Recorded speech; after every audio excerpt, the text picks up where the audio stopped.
да се случва революция в света на красотата.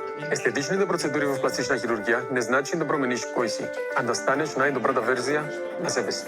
Моята цел винаги е да постигне естествени резултати и при мъже и при жени, за да им помогна да си вернат самочувствието. Аз съм доктор Джак Антонио и съм пластичен хирург. Много се радвам, че съм част от този проект, защото аз и мой екип можем да помогнем на много хора да започнат едно ново начало, да намерят своето ново аз. Здравейте, доктори! Много ми е драго, че сте при нас. Освен Джак, при нас е и доцент Гроздев, защото днешният случай, за който вие ще се погрижите, е малко по-специфичен. Преди това обаче, от колко време се познавате вие заедно? С доцент Гроздев се познаваме от 2006 година. От студентски дни. Се бях замислил, ти добре си ги сметнал обаче. Да. Аз съм доцент Константин Гроздев, коремен хирург съм. Занимавам се предимно с безкръвни операции, така да речените лапароскопски операции. И по-тясно специализирам в областта на мини-инвазивната хирургия, на бариатричната хирургия, която е хирургия за лечение на болестното затлъстяване. Аз, когато го видях доцент Гроздев за първи път, първото впечатление, което ми направи е, че е изключително млад. Сега, идва ли той при тебе ти нещо да му правиш или той просто си е така хубав изначално и млад? За това спри да ми наричаш доцент, нали? Ще се чувствам неудобно. Това са някакви такива отживелици, които битуват.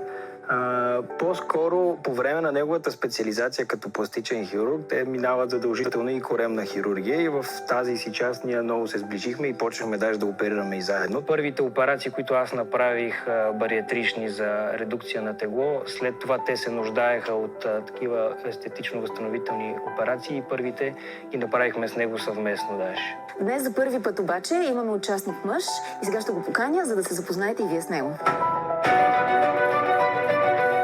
Искам да изглеждам нормално.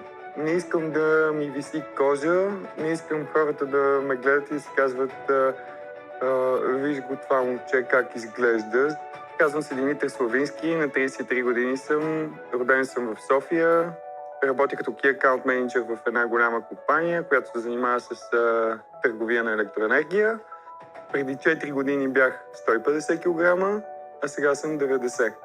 Около мен винаги има момичета, винаги съм си имал гадже, винаги съм бил в някаква връзка, колкото и килограма да съм бил, съм имал човек до себе си. Реално се ожених на 24 години. Една година по-късно се роди моята прекрасна дъщеря, която сега ще навърши 7 години. Бракът ми не поръповя, разваден съм от няколко години. От 3 години съм щастливо обвързан и смятам, че съм намерил това, от което имам нужда. Димитър, заповядай. Много ми е приятно. Добре дошъл при нас. Доктор Джак, доцент Гроздев. Здравейте. Заповядай при нас. Всъщност, ти си отслабнал 50 кг в последните колко месеца? За последните няколко години отслабнах 80 кг. Така. Като ги задържах повече от 2 години и сега качих 20 кг, тъй като бях много слаб. А винаги ли си бил така по-пухкав от дете? Ами да, след втори, трети клас започнах да се оголемявам постепенно. Докато децата спортуваха и тичаха, играеха навън, аз се прибирах вкъщи и си похапвах сладки неща, които майка ми после намираше опаковките под леглото. И така продължи доста дълги години това нещо. Хранил съм се с много боклуци, вредни храни, пържени, панирани, сладки неща в големи количества, които в един момент никога не стигат. Тялото ми почна да се оголемява, корема да ми се увеличава, почнаха гърдите да ми се увеличават. И всъщност станах много голям. В квартала всички ми викаха дебелия. И в един момент реши, че не искаш повече. Разбира се, никога не съм се харесвал голям, но не съм правил нищо както трябва, за да не бъда. В един момент ми се случиха неприятности, здравословни проблеми, които наложиха рязка промяна в храненето ми, ако желая да съм жив, и не беше много въпрос на дали искам или не искам. Един ден, докато бях на работа, преди 4 години, Получих остра болка в корема, отидохме в Пирогов, където ме вкараха по спешност да ме оперират. Никога няма да забравя как имаше опашка от хора и една жена от Ренгерна излезна и каза: кой е Димитър Славински? Всички деца и възрастни ще изчакат, това момче ще влезне първо и тогава също разбрах, че нещата са много зле. Направена ми е много тежка операция в продължение на 8 часа за дивертикулоза с перфорация, остър перитонит на дебелото черво и голям тумор, който ми е бил премахнат. По време на операцията съм имал момент, в който съм изпаднал в клинична смърт. След тази животоспасяваща операция трябваше да ми бъде възстановена стомата, която ми бе извадена. Стома е когато се наложи да ти извадят дебелото черво на коремната стена. Така си живях половин година. Така че тази втора операция по възстановяване на стомата, всички тогава ми казваха, че ще бъде стандартна операция, че такива операции се правят, но тя се оказа доста сложна. И благодарение на тези доктори сега съм тук. След тези операции ми наложиха много строг хранителен режим. Забраниха ми да ям пържено, панирано, сладко и всичко, което беше моето ежедневие. И в продължение на година и половина се храних единствено и само с супи от зеленчуци, домашно приготвени, плодове, малко месо и нищо повече. Честно да кажа, справих се изключително добре с тази ситуация, защото страхът, през който минах, не е като да скажеш: от днеска почвам диета, ще спра да ям сладко, ама много ми се яде. Когато се мине през такова нещо, спира да ти се яде всичко и ти се живее. Започнах да свалям по 10 кг на месец. За 2 години и половина успях да отслабна 80 кг. Станах много слаб. Хората почнаха да ме мислят за болен, пък аз уж вече бях оздравял. Всички тези операции, тези качвания и сваляне на килограми всъщност абсолютно деформираха тялото ми. Когато се съблеча, се вижда всичко. Имам много белези, увиснали гърди, увиснала кожа на корема, паласки. Сега може да кажеш на докторите какво точно искаш да ти се случи и как искаш да видиш себе си. Това, което искам да видя в себе си, е да имам нормално тяло, да мога да си нося дънките без да ми падат, както винаги са ми падали, заради недобре оформеното ми тяло. Гърдите ми са много деформирани. Още от ранна детска възраст, според мен, имам проблем с млечните жлези на гърдите, които винаги са ми били малко по-големи. Много пъти даже съм споделял на приятелката ми: не искам да ходя сега на плажа, трябва да се съблеча, да се разхождам. Тя ми казва: ти лут ли си, виж колко хора се разхождат по плажа, и е права по принцип наистина, но аз не се чувствам добре, не се харесвам, не обичам да се гледам в огледалото, като съм гол. Много бих искал това да се промени. Доцент Гроздев, от всичко това, което обясни Димитър, че му се е случило, това сложен медицински случай ли е? Какво е преживял той? Много малък процент от хората успяват с воля, с физическа активност, с спортуване, с медикаменти при някои от тях, и някои случаи като неговия, които са изключително редки. За съжаление, нали, при него е имало тежко усложнение, което го е, от една страна е сериозно нещо, застрашаващо живота му, но пък го е мотивирало. И аз виждам в него един така мотивиран човек и сега за сбъдне своята мечта да промени тялото си.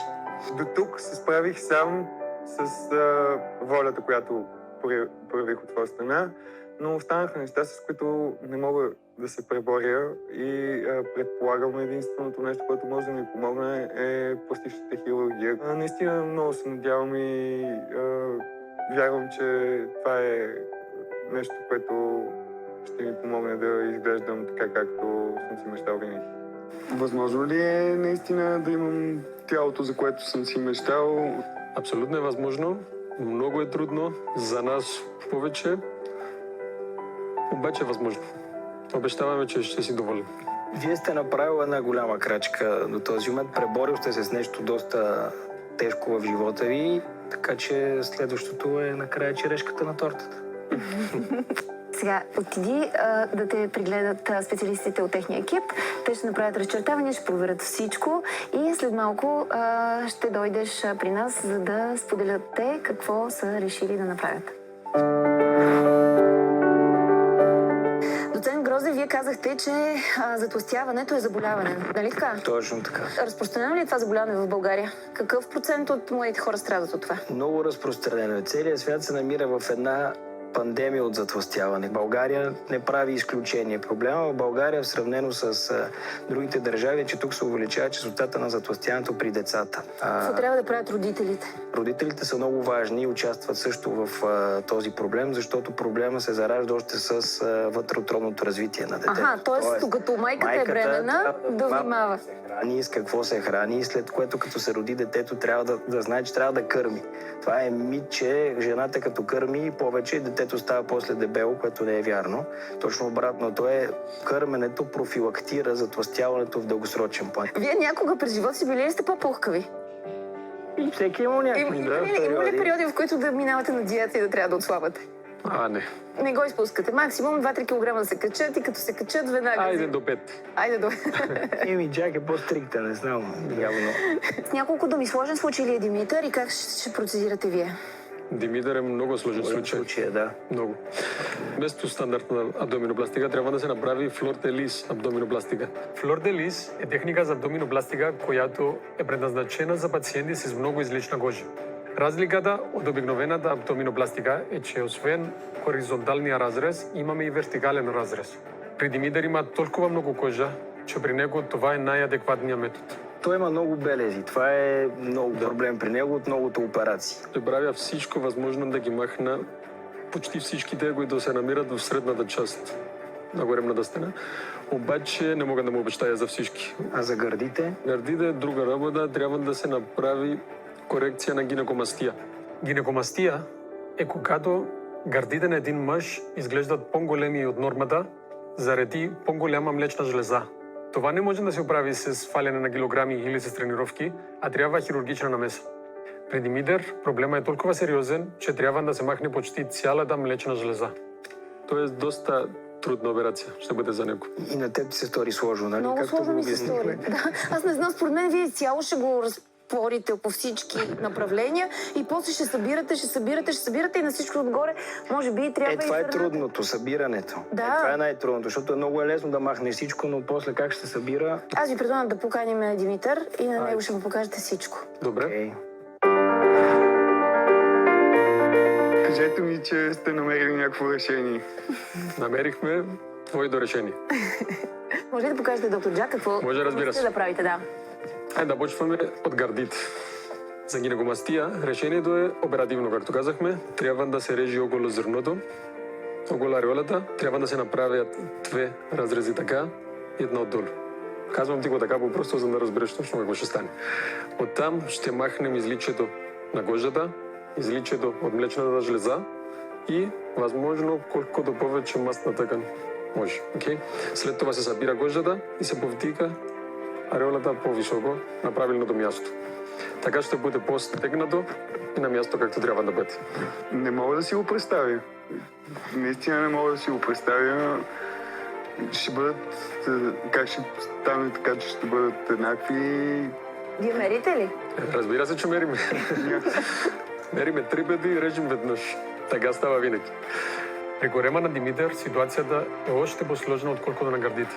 Ще имаш разрез така и така, които се връзват тук нагоре. Белега няма да изглежда така, както се качне. Ще бъде една много финна, тънка линия. Най-важното за нас е да го направим прецизно, да не махнем повече, отколкото трябва, за да няма напрежение после кожата, както се зашие, да не се отваря, да не стане пак такъв широк, грозен белег. То ще бъде една финна линия. Аз имам обаче въпрос. Вие когато отстранявате цялата тази кожа, това е телесна тъкан, колко горе-долу килограма ще се махнат от него? Имате ли някаква представа? 1, 2? Мерили сме ги. Мерили сме ги, да. Между 1 и 3 килограми може да се свалят. Да. Такава операция на такъв проблем. Може и повече. Някой път и повече. То зависи колко е при него, може би някъде толкова ще бъде. Толкова ще бъде, да. Много тревожно ми изглеждаш. Притеснявам се, нормално. Операция. Да, ама най-накрая пък ще дойде стигнем до важната част, която пък най-накрая ще изглеждаш добре, иначе до сега било по нужда. Да, ама такива неща съм преживял, че всяко влизане в операционната ми напомня за тях. Тази операция няма нищо общо с предишните ти. Сега влизаш абсолютно здрав и ще изглеждаш по-красив след операцията. Това е. Не е поспешност, не е с болка. Няма нищо общо с предишната операция. След това ще е като чисто нов. Абсолютно като чисто нов. Ще трябва да ми пратиш снимка от плажа обаче. Обещаваш ли и на мене, и на тях двамата? Обещавам. От следващото лято. Обещавам ви. Може и зимата. Добре. Това ще бъде една много дълга операция с много етапи. Никога не съм бил така.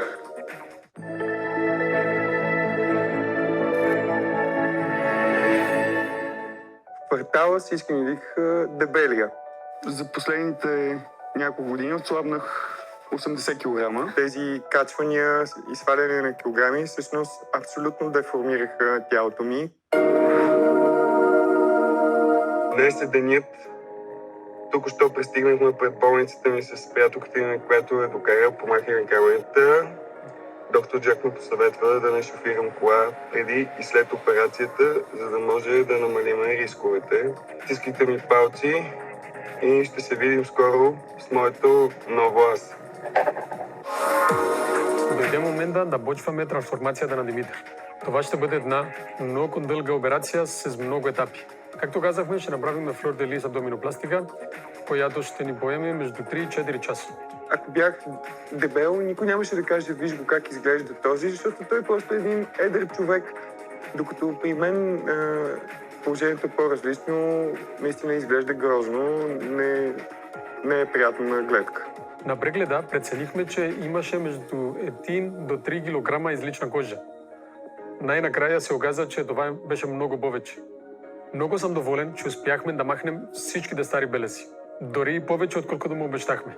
Оттам преминаваме на гърдите. Махнахме най-голямата част от млечната жлеза и малко масна тъкан и намалихме ареолата. Сега вече гърдите му придобиха мъжествен вид. Следва едно дълго възстановяване за Димитър, обаче той има едно ново тяло, за което се мечтаеше.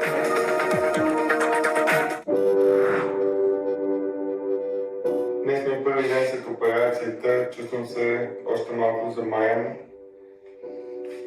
но се чувствам по-добре от вчера.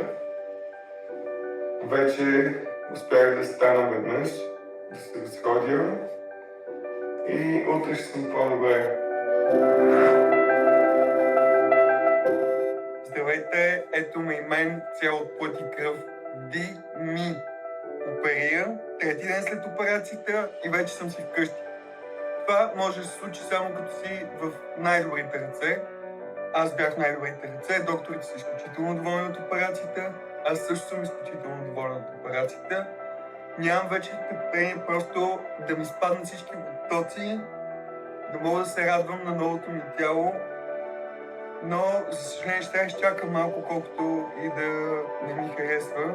Имаше много голям психически момент в цялата ситуация с здравословния проблем и с цялото това отслабване.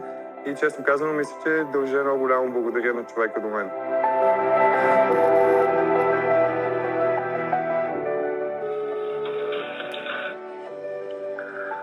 Ало, Дими, здрасти.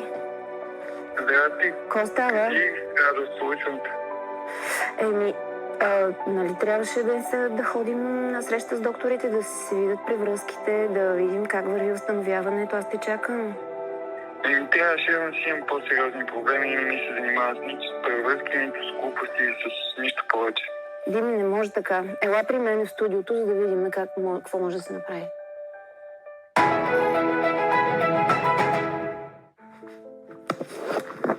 Здрасти, Дими. Здрасти. Какво става? Сядай. Какво се случва? Добре изглеждаш, между другото. Аз наистина не очаквах толкова бързо да се възстановяваш. Благодаря. Имам още доста време да мине, докато се възстановя напълно, но се чувствам добре. А какво става? Какво се случва? Нищо. След много неприятен скандал се разделихме с приятелката ми и е много гадно. Колко време сте заедно? Ами почти 3 години. Бил съм женен, имам дъщеря, знаеш. Но такава любов никога не съм имал през живота си и никога не съм срещал. Може ли нещо да се направи? Ти направи ли опит да се съберете, вие живеете заедно, да? Тя сложи край на всичко, но аз не бих... Не искаш това да е така? Не искам това да е така и ще направя всичко възможно, за да я върна в живота си, защото тя за мен е повече от любов. Какво мислиш да направиш и въобще имаш ли достъп до нея? Не, нямам никакъв достъп до нея. Нищо не ми остава, освен да оставя времето да ми помогне. Съжаляваш ли за нещо, което си направил? Ти? Да, съжалявам, разбира се. Съжалявам, че не бях до нея така, както тя се надяваше. Съжалявам за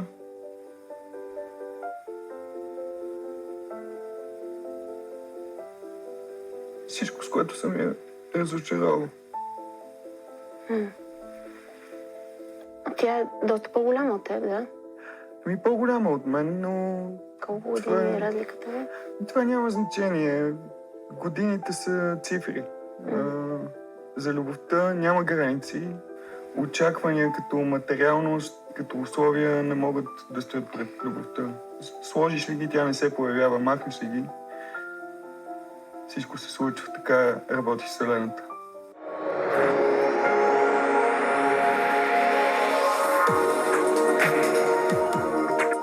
Аз съм доктор Иван Озунов. Избрах да специализирам по пластична хирургия, тъй като ми беше мечта още от ученик. Тази област на хирургията дава една невероятна свобода на лекаря. Може да работи върху скалпа, трансплантация на коса, върху лицето, има най-различни интервенции, върху крайниците, върху тялото, което прави тази специалност уникална по рода си. Носиш компресивното бело стриктно, нали? Да, стриктно не го свалям. Добре, дай да видим сега какво е положението. Стой така.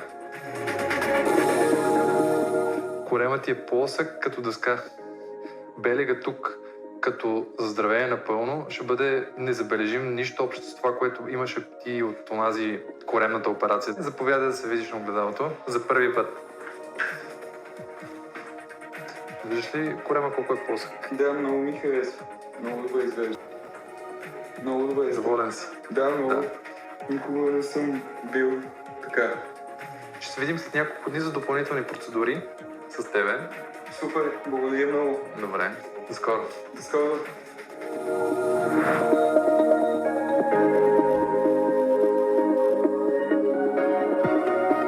Исках да питам дали е възможно да ми направите нещо на лицето. Това, което мога да ти предложа е да подчертаем още повече чертите на лицето, обаче да ги маскулинизираме, т.е. не да бъде, т.е. ще направим скула, но няма да бъде тип женска скула, ще бъде по-издърпана в предната част. Отделно може да направим един хубав ъгъл на долната челюст или така наречения jawline, тъй като с свалянето на килограмите наистина си загубил доста обем в лицето си, естествен обем. Говорим като масна тъкан, така че ще се опитаме да я възстановиме чрез хиалуронови филари, които са временни и напълно безвредни.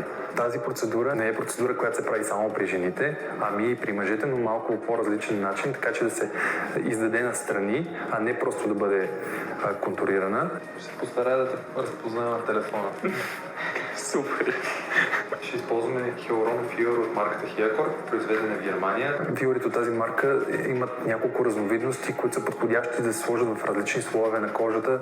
По-повърхностни, по-дълбоки и много дълбоки, т.е. твърди филъри, по-меки и най-меки. Еха, супер. Направо не мога да повярвам каква разлика има. тук джолайна, който е. Да, много е яко. Също и тук сме завърнали малко обем. Да. Това Да. са предната скула. Вече съм готов за някоя холивудска продукция. Там да сменя някой от пенсионираните от непобедимите.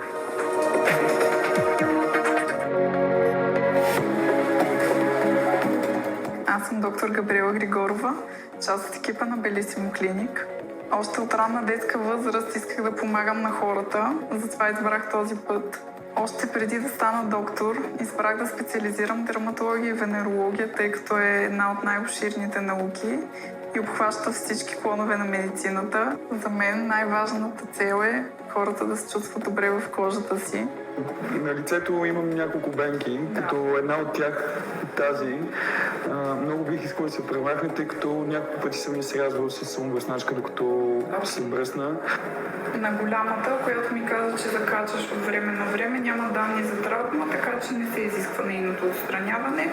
Можем да премахнем само малката, която се нарича целуларен невус и е доброкачествена. Беше ли много страшно? Не, като всичко останало. Добре, страхотно. Ще дам инструкции какво и как да ползваш вкъщи и сме готови. Супер. Първият крем, който подбрах за Димитър, който съобщи, че прекарва по-голяма част от времето си на слън, беше слънцезащитен фактор, но заряващ дневен флуид. Съдържа 2 физични и 3 химични филтра, които ни помагат да се борим с УВА и УВБ лъчите. Числото 50 означава, че този слънцезащитен фактор отбива до 50% от слънчевите лъчи. На слънце, когато се излага? Не, всеки ден, 365 дни, защото УВ лъчи има целогодишно. Добре, Окей, добре. Вторият продукт е Скалекс на Biotrade, който ще подпомогне по-бързото възстановяване на кожата след процедурите, които извършихме. Съдържа витамин Е, провитамин B5 и доста би помогнал за бързото възстановяване на кожата. И третият продукт е емолиентен успокояващ балсам за тяло. Освен за тялото, можеш да го ползваш и за проблемът, който говорихме, кожното раздразнение след бръснене. Доста подходящ е. Мисля, че ще си допадне. Супер, благодаря много. Като се видя в огледалото и видя, че тази кожа я няма, от една страна не мога да повярвам, от друга страна повече се радвам на това, че вътрешно се чувствам добре. Изключително съм щастлив, че вече Димитър има чисто ново дяло. Най-важното е, че той самия вижда огромна промяна и е супер щастлив. Усмивката не пада от лицето му. Той вървя доста до своето ново аз, обаче ето, че го получи.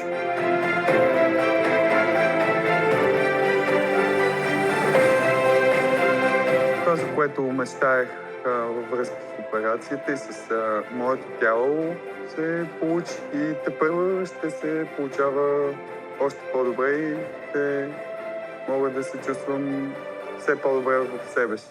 Но със себе си се чувствам прекрасно към момента. Допреди 1 месец Димитър го беше срам да стъпи на плажа. А сега съм сигурен, че няма търпение за следващото лято. Да, радвам се, че ще мога за първ път в живота ми да ходя на плажа и да се чувствам добре със себе си. Започна да правя много неща за себе си и най-важното нещо е човек да е щастлив със себе си, защото ако не е щастлив със себе си, не може да бъде пълноценен човек. Знам, че Дими има някакви премежи с приятелката си и някакви проблеми, за които ми споделял дори по време на процедури, но смятам, че той е изключително готин пич, който със сигурност ще намери решение на проблема. Ако все пак не успее в случая, винаги ще има жени, които да го преследват и няма никога да остане сам. Нямам приятелка, има човек, на когото държа много и обичам с цялото си сърце. Съдбата си знае работата и съм сигурна, че любовта ще го връхлети с сила, която може да го прави само щастлив. Нова любов няма да търся. Любовта не се търси. Ако я търсиш, никога няма да можеш да я намериш. Не работи по този начин Вселената. Към себе си, към любовта страница не съм затворил. Надявам се страницата, която да затворя, да бъде тази с операциите, които са много на брой в живота ми. И наистина се надявам това да е една затворена страница, един край. За първ път в живота ми успях да премахна от себе си един гняв, който винаги съм имал. Винаги съм искал всичко да се случи сега на всяка цена и ако не се случи, не съм спокоен, не съм добре, не съм щастлив. А пък всъщност през последния месец и половина нищо не се случва в личен план, така както аз желая да се случва, но пък не изпитвам абсолютно никакъв гняв. Чувствам се прекрасно. Беше трудно, после беше странно, после беше интересно, сега е забавно и се чувствам много добре.